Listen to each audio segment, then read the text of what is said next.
For centuries, Europe thought the edges of the world were quiet. Cold seas, endless forests, forgotten lands beyond the horizon. But in the north, where winters carved men of iron and storms hardened their souls, a people were preparing to descend upon history. They called themselves Norsemen. 793 AD. On the holy island of Lindisfarne, monks knelt in prayer. Suddenly, the sea erupted with dragon-prowed ships. From them poured men clad in mail and furs, axes flashing like thunderbolts. They stormed the abbey, plundering relics, burning manuscripts, and slaughtering the unarmed. The chroniclers wrote that the heavens were cloaked in blood and fire. It was not merely a raid, it was a prophecy. The world had changed. Europe had awoken to the terror of the north. The Vikings had no empire, no single king, but they had the longship. Sleek and swift, shallow in draft, it could cut across oceans and glide up rivers alike. With it, they struck where no army could march. Monasteries, villages, and cities deep inland. To Europe, no place was safe. They came like storms, sudden and merciless, vanishing before kings could rally their hosts. They were not only raiders, but storytellers. Around their fires they spoke of Odin, Thor, and Loki, of Valhalla, where warriors slain in battle feasted with the gods. Each raid was more than hunger for gold. It was a chance to earn glory, to carve a name worthy of song. The monasteries of Britain trembled. Francia braced itself. The seas roared with dragon heads and crimson sails. The Viking Age had begun. After Lindisfarne, the raids spread like wildfire. Year after year, longships prowled the coasts of Britain, Ireland, and Francia. Monasteries, once places of peace, became slaughter grounds. The Norse cared little for holy relics. Gold was gold, whether on an altar. Chroniclers wept. Never before has such terror appeared in Britain. The sound of horns across the mist meant death was near. Villages were burned, churches toppled, rivers choked with ash and bodies. The genius of the Viking was not only on the open sea, but on the rivers. Their longships slid up the Seine, the Loire, the Thames. No fortress seemed far enough inland. Paris itself, the jewel of Francia, was besieged in 845 AD by none other than Ragnar Lodbrok, half legend, half man. His banner, a raven of black cloth, flew over burning fields. The Frankish king paid him a fortune in silver to leave. Ragnar laughed, sailing back down the river, his holds heavy with tribute. The message was clear. Not even kings were safe. In Ireland, Viking warbands carved kingdoms out of emerald coasts. They founded Dublin, not as a monastery, but as a fortress of trade and slaves. In Britain, they struck again and again, until entire regions trembled beneath their axes. By the mid-9th century, they were no longer raiders, but conquerors. The Great Heathen Army, led by Ragnar's sons, Ivar the Boneless, Ubba, and Halfdan, descended on Anglo-Saxon England. Where once a few ships had brought terror, now hundreds gathered, an ocean of dragon heads. Ivar, twisted of body but terrible of mind, led with a cruelty that froze men's souls. Chronicles say his bones were weak, but his will unbreakable. His strategies crushed kingdom after kingdom. Northumbria fell, East Anglia fell. The earth drank deeply of English blood. Only one man stood against the tide. Alfred of Wessex, a king who would later be called the Great. But that is a tale for another moment. from Spain to Sicily, from Ireland to Russia, the dragon ships came. They were raiders, settlers, mercenaries, even explorers. They became... By the late 9th century, Anglo-Saxon England was breaking under the hammer of the Vikings.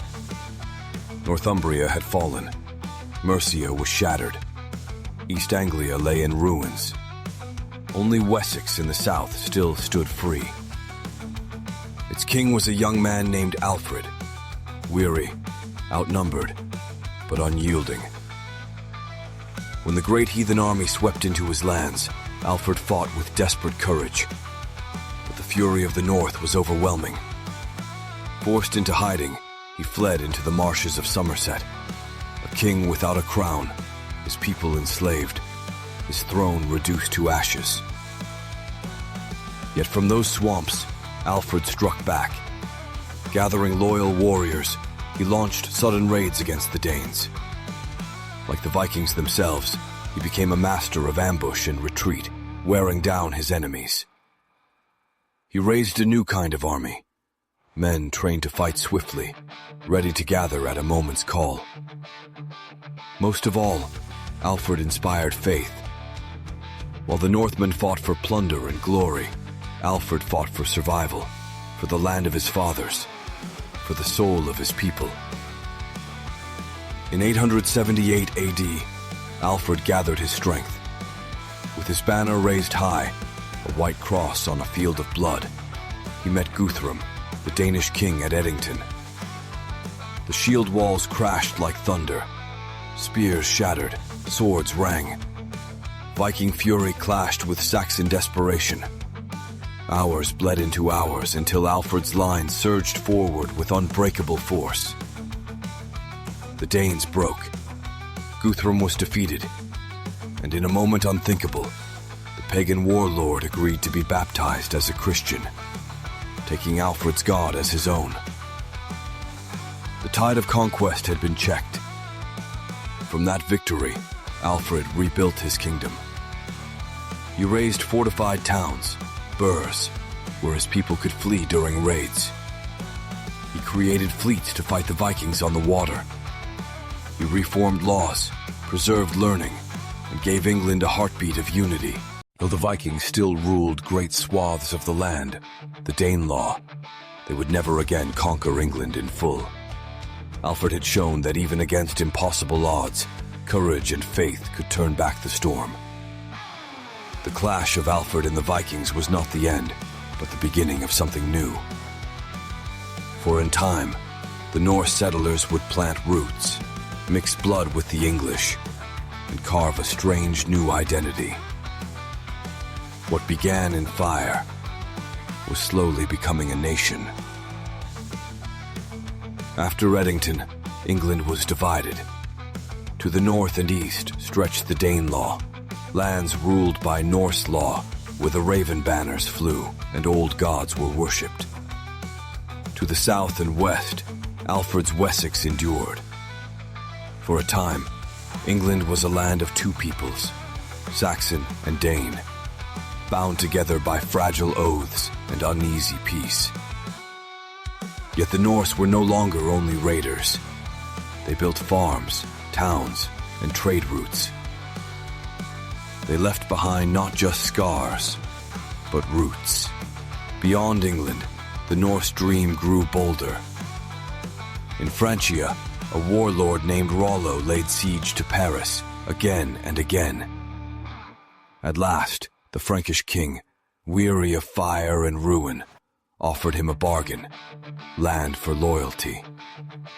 Thus was born Normandy, the land of the Northmen. From these shores would one day ride William the Conqueror, changing history forever. In Ireland, Viking lords turned Dublin into a thriving hub of commerce and war. In the east, their kin sailed down the rivers of Russia, founding states that would become Kiev and Novgorod. Some even reached the gates of Byzantium, serving as mercenaries in the emperor's Varangian guard.